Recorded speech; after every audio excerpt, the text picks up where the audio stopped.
Hello, we're glad to join the Teachers Conference that's sponsored by the National World War II Memorial, and we are the children of Brigadier General Charles E. McGee. I'm his oldest and namesake. I am Charlene McGee Smith. I'm stuck in the middle, his son, Ronald McGee. I'm Yvonne McGee, the youngest. Okay, and we're delighted to be here today to talk to you about our dad. That's one of our favorite subjects. And there's so much to say, it's hard to know where to start. So I guess we'll start from youngest kind of memories and thoughts and what it meant to have him in our lives. And I think there are two things that are critically important to children, and that is to know that they are loved and to know that they are safe. And certainly our father he gets an A+ on both of those counts, because there was never a question to me about that growing up. So that's an early memory. I don't know if you have any early thoughts, Yvonne? Well, my earliest memories of Dad, we had a very probably traditional for that time family bring up where we all ate dinner together. And I knew that he was the most important person in the house because we didn't eat dinner till he came to the table. That was true. If you want to talk about my earliest recollections, that's probably the earliest one.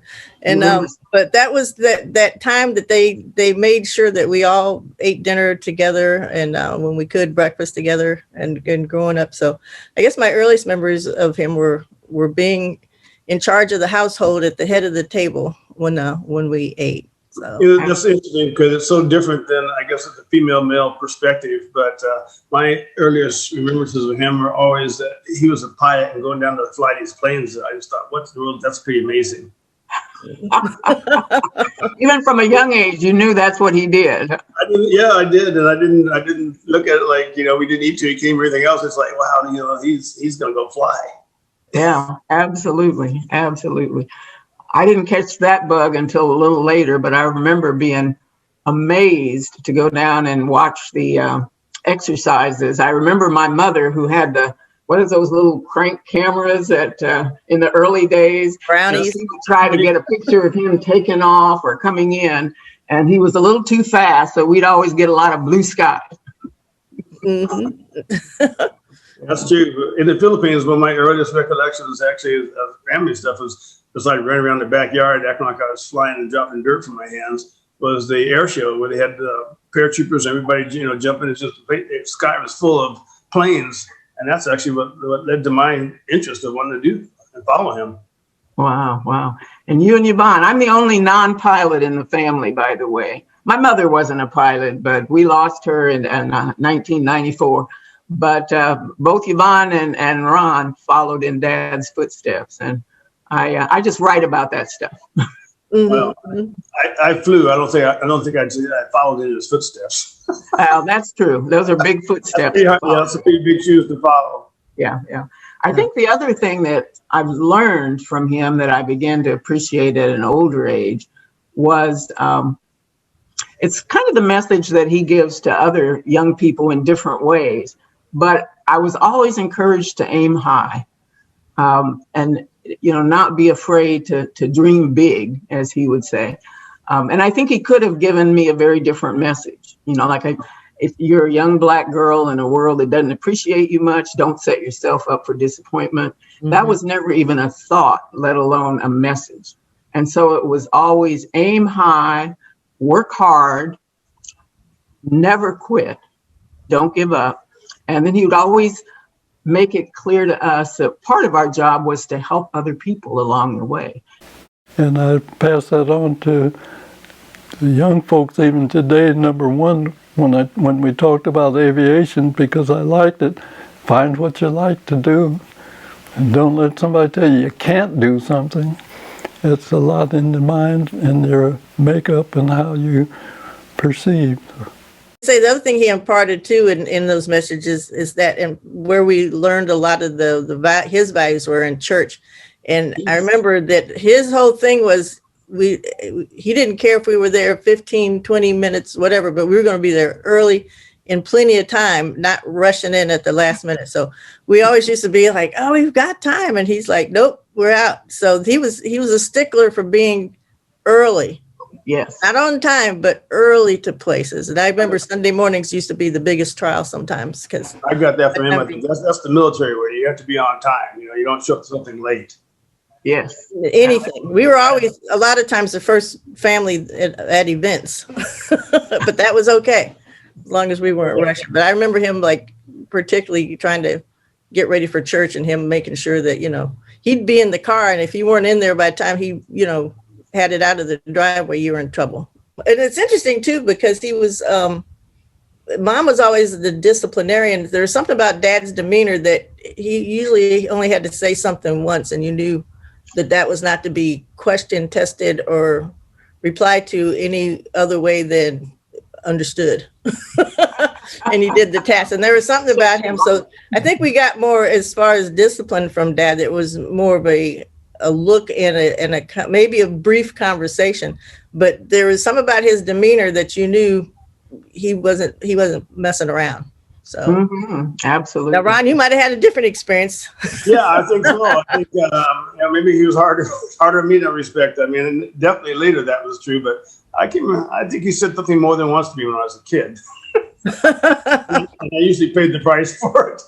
Maybe that's why I picked up on what was happening to you being the youngest and said, I'm not going to make that mistake. And of course, I was away from home at a young age because the base he was stationed at in Italy didn't have a high school. And so I had to go to high school in Germany and in France. And so I missed some of this that my sister and brother are explaining so vividly here. But one of the things I do remember from that time, Dad would fly back and forth to visit from time to time whenever he had to pick up supplies or just to keep in touch with me. And whenever he did, we always had a good time together. And one time he came up, I asked him, I said, Dad, can I get your permission to smoke? There was a smoking room, but in order to go in it, you had to have parental permission. And he said, I want you to think about it, weigh the pros and cons. And the next time I'm up, just let me know what you want to do. And so sure enough, next visit, a couple of weeks later, I said, I thought about it, Dad, and I decided, yes, I want you to sign the permission. And he simply said, wrong decision. And you know what was so cool about that is that here's a man who will let you think for yourself or attempt to think for yourself, but he's not going to let you go too far down a road that he doesn't think is good for you. So I always appreciated that about him, that he give you a chance, but if you're wrong, he's not going to let you fall into the pit, so to speak. So for my own self, I look at it of how I was brought up, and number one, treat other people like you want to be treated, and that was, and there was an old saying back when I was a youngster that sticks and stones will break my bones, but words won't hurt any. So although there were circumstances where names were called and so on, I'd let those things, if you will, roll off the side. And then a few years later, as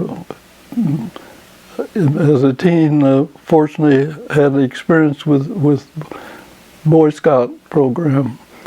And I'd say even today, if everybody lived by the Scout Oath and the 12 Scout Laws, we'd have a different country. But that, on my honor, I will be respectful, I'll help others, and keep myself physically strong, mentally awake, and morally straight, and then to live trustworthy, loyal, helpful, friendly, courteous, kind, obedient, cheerful, thrifty, brave, clean, reverent. When you put that together, I just say, what else would you ask for? It certainly struck me as, and looking back, I can just say it gave me a good life. It'd be that way. And then even after that,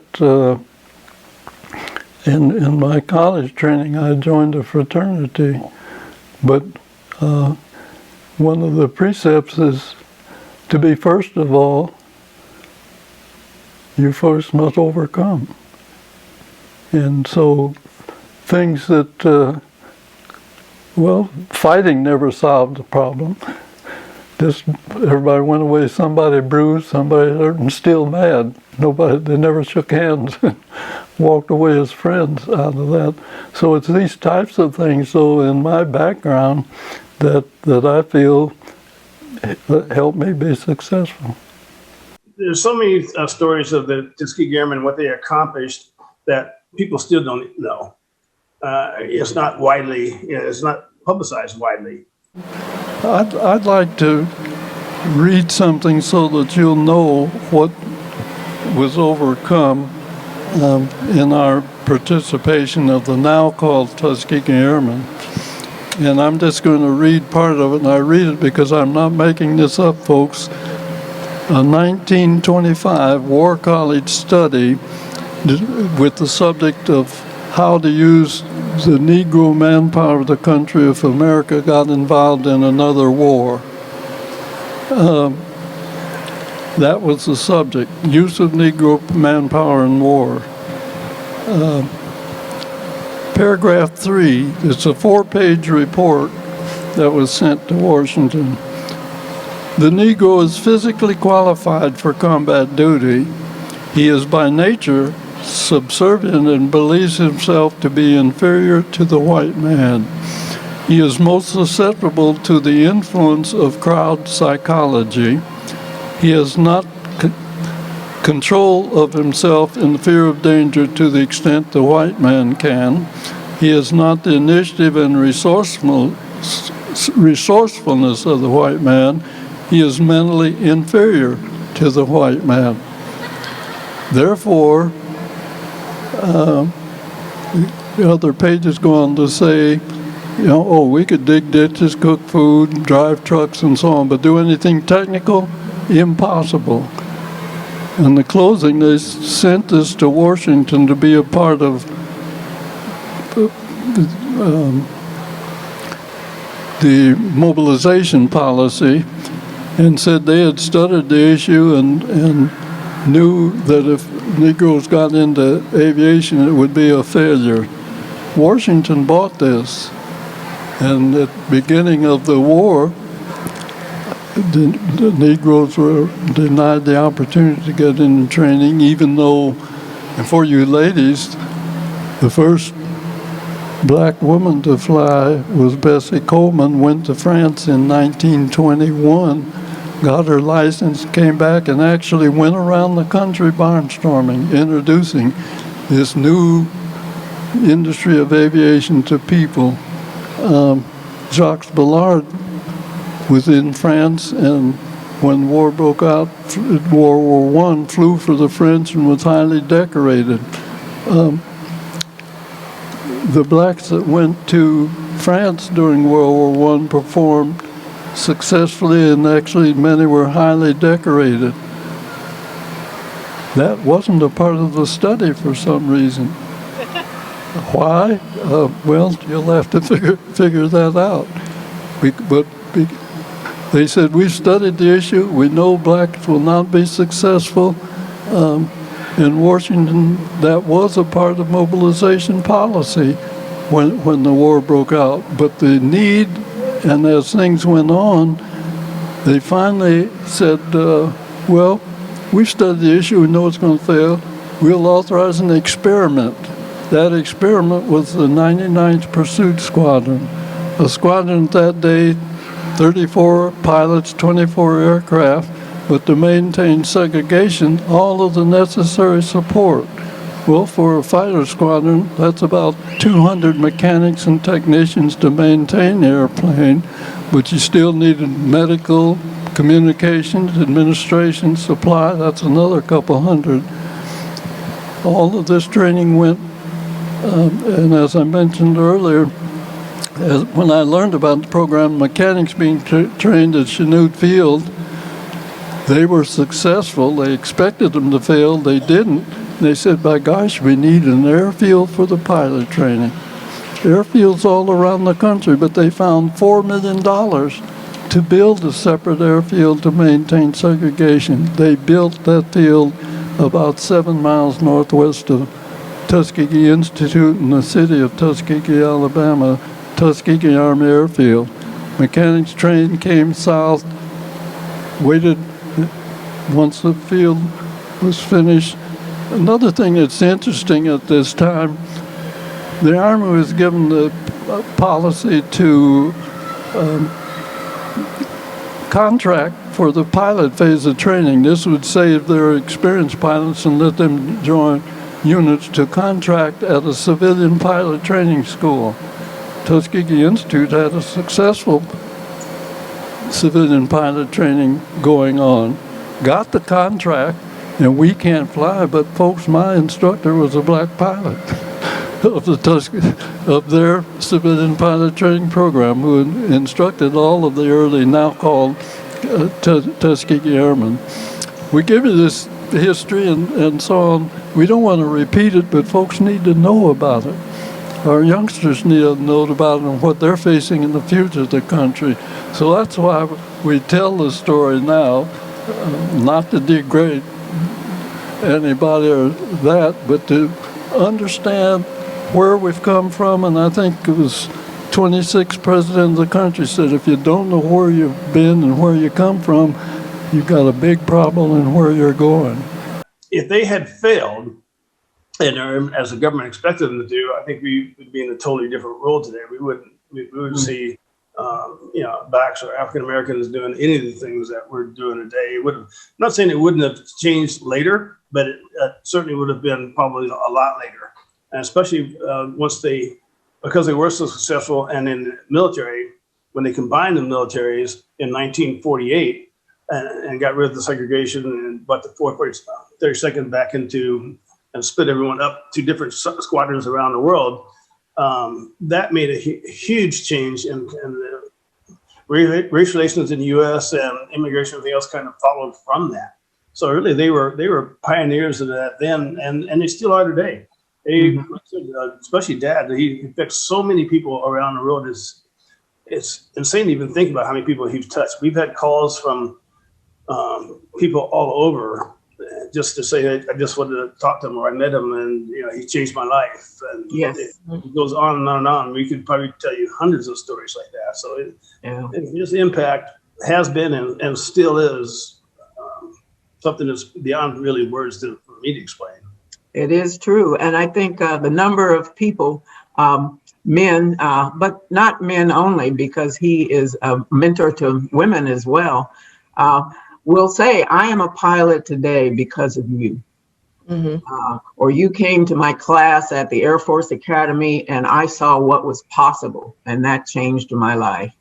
And I remember Ronald, you or Yvonne were telling me about a woman in Oshkosh. I think she was a white woman, maybe a little older, but she said, I just came to shake your hand. You don't know me, but I heard you speak, I can't remember, 20 years ago. And as Ron said, it changed my life. It changed my life. Well, the other story in Oshkosh that I thought was amazing, it was a Caucasian man. He came up to me and said, are you his son? I said, yes. He goes, well, I saw your dad speak when I was 14 years old, and it changed my life because my father was a farmer, and he said, I was supposed to grow up and work on the farm, and I never amount to anything. My dad told me I'll never amount to anything. You're gonna learn this farm. And he goes, I heard your dad speak about you can do anything that you want to apply yourself. And he said, I ended up going to college and became an engineer, and I drove up from Tennessee to Oshkosh this year just so that my son, who is now 14, can also meet your dad at the same age that I did. So his outreach was just incredible. I mean, there's no limit. It was interesting, growing up with it, because people ask, it's like, well, what was it like growing up with your father? And it's like, we were a regular military family, and he never talked about, we knew that he'd flown in the wars and stuff, but it was nothing he never ever talked about. And it wasn't until I was in college that, he would get together with squadron friends from time to time, and that's normal with any military squadron, they'd stay in touch. But it wasn't until I was in college that it seemed like the gathering was a little bit different. And that's about the time they decided they were going to organize, they being the Tuskegee Airmen, organized because the history wasn't being taught anywhere. So when they say, well, what was it like growing up with them? It was a military family experience. But once we started realizing that these little squadron get-togethers are a little bit special, is when he actually started coming out about it. And I think Dad's probably the most humble person I know, because he never, to this day, even with all the recognition and accolades and everything, he never talks about himself as he keeps saying, I was doing, I've been blessed and I was doing my job, basically has been his attitude.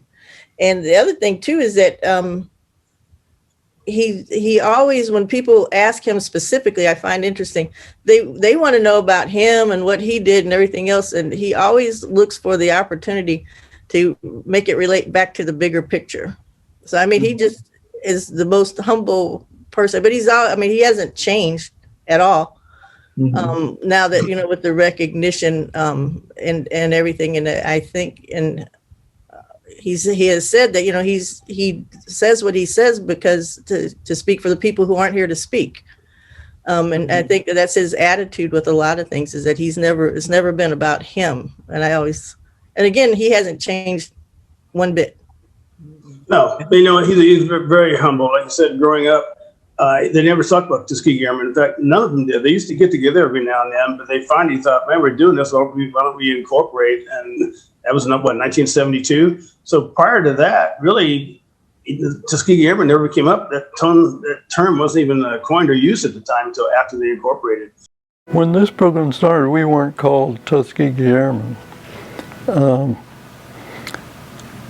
very first, now called Tuskegee Airmen, were mechanics trained at Chanute Field in Rantoul, Illinois, because the Army policy was, we can't use a black pilot because we don't have any black mechanics. Of course, when they got together and started telling the tales, that's when things really started to become aware, like Yvonne said, to the public, because those individually, we never heard them at all. He didn't talk about it. But when they got together themselves and started talking about what they did and what happened and who said this and who, shot who, that's all of a sudden like, wait a minute, this is history that's been, untouched right now that we need to record and find out more about. And, the kind of spread from there, really. Extraordinary. We realize this is a group of extraordinary men. They're mortal men that have uncommon courage and extraordinary achievements. One of the things, too, when you talk about who does Dad reach, it amazes me to watch him with a group of young people, because they're like 5 generations between them or something. But I think he connects with folks on such a personal level that they feel very special and they feel very engaged. And so he can talk to a young person and they get excited, how many G's did you pull? And were you ever scared? And they just have all kind of questions they want to know from him. And I just watched that in amazement. Mm-hmm. It is. When he went to South Africa when he was invited over there, and he talked to youth while he was there. But what amazed me is when he came back, the State Department called him and said, there's a problem in Georgia with the youth. And we went through the speech course. I'm thinking it was Georgia, USA. And they said, no, it's the country, Georgia. We want you to go over and speak to the youth there to try to help motivate them. And Dad went. I think he was over there for a week. Mm-hmm. It's just worldwide. Like you said, he connects with youth. He can talk to them. And if you change even one and change the path of someone, that path, they change someone else and change someone else. So it's a pyramid effect. And he talks to youth. Yeah, he'll say something too about youth because he encourages people to be mentors all the time. But he's funny now. He says, well, you have to be more careful nowadays because people, don't want a stranger approaching kids and stuff. But he would challenge students on the street. And I remember the worst thing that a young person can say to him is, I don't know. Well, maybe I don't care. What do you want to do? What are you thinking about being? And if you say, I don't know, it's like, uh-oh. I just kind of move back and say, we're going to be here for a little bit. Oh, yeah. One of the first questions is always, have you read any good books lately? Yeah. Because he's a big proponent of education. Don't be on your cell phone when you ask you a question.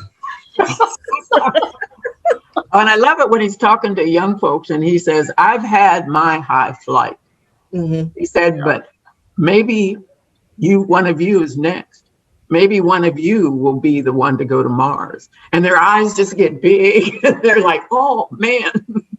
And so it's just a real motivator, he inspires people and he motivates them. Yeah. He always talks about his 4 Ps also. And my high school counselor said that I could maybe learn to be a truck driver. And that shocked me. I thought, what are you talking about, man? I'm going to fly planes. But that was their concept of the ability that I had, what I could do as a black person, particularly in Belton, Missouri in the 60s. And but Dad's 4 Ps and what he practiced and always said, to do your best to do that. I had to plan. So even though I didn't do it as a youth, later in life it became important, and I realized that the importance of what they were and that how you do it. 4 Ps: perceive, prepare, perform, persevere. What do I mean by perceive? Oh, dream your dreams. But I like to add to that, as you do, hopefully you find something you like, because you don't want to have to go to work every day disliking what you have to do. But that brings up prepare. Get a good education, learn to read, write, and speak well, and develop the talents that you discovered earlier. And as I say, hopefully among those things that you will enjoy doing. And perform. Let excellence be always doing your best, but let excellence be your goal in everything that you do, not just some things. Perform. And finally, persevere. We could have, because they called us names, and someone gone off in the corner and not served. What would that have accomplished? Don't let circumstances be your excuse for not achieving. That's what I pass on when I get a chance to talk to young folks today, and I hope that's good for everybody.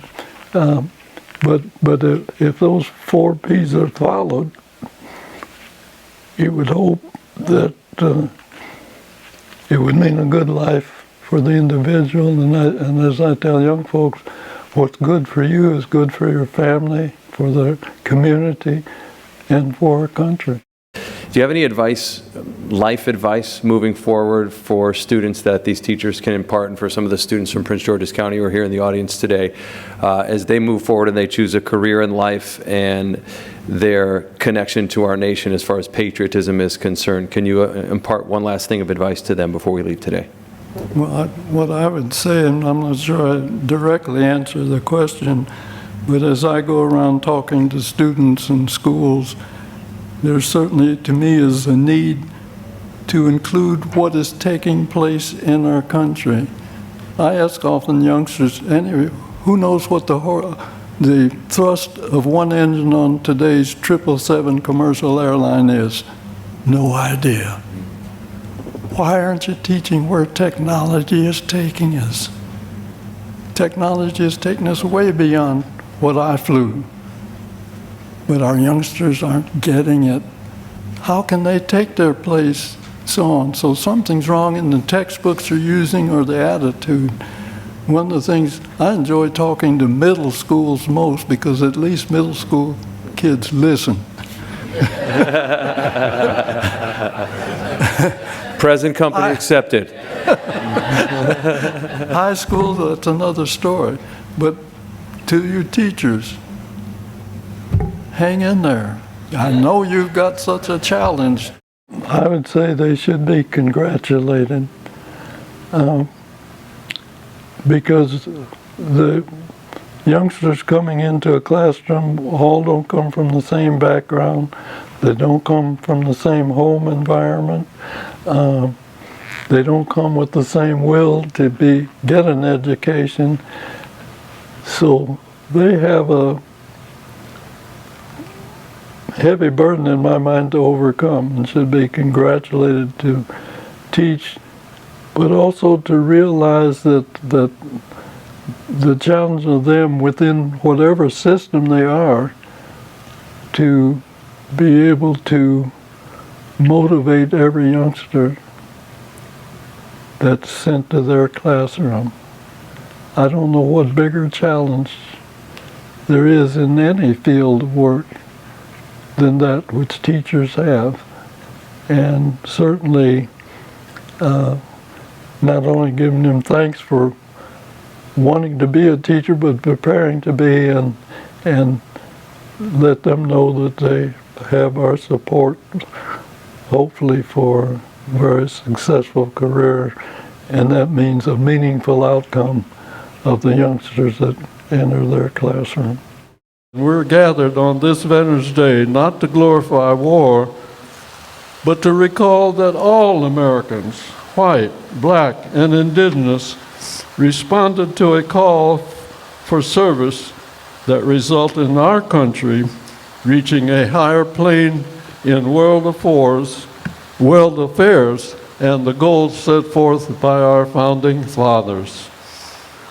We must be mindful to assure that our youth and those who seek to share in the freedoms we hold dear also understand and hold high this history, remembering those who gallantly served, and that they now must stand tall across the prairies, on the mountains, and on the foaming sea. They must do this to assure a grand future for the United States of America.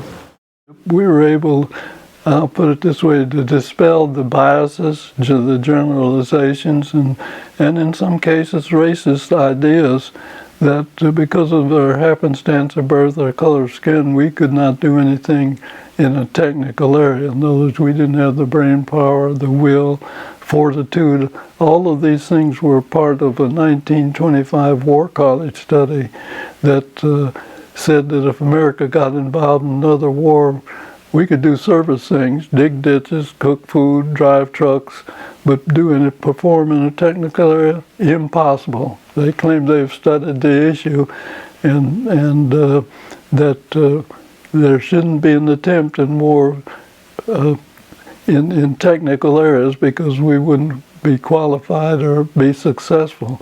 We dispelled that once given the opportunity. It's been a pleasure to be with you and share with you about our dad during this conference today. We've done a lot of talking up to now, but it's your turn. If you have any questions, we'll be happy to entertain them.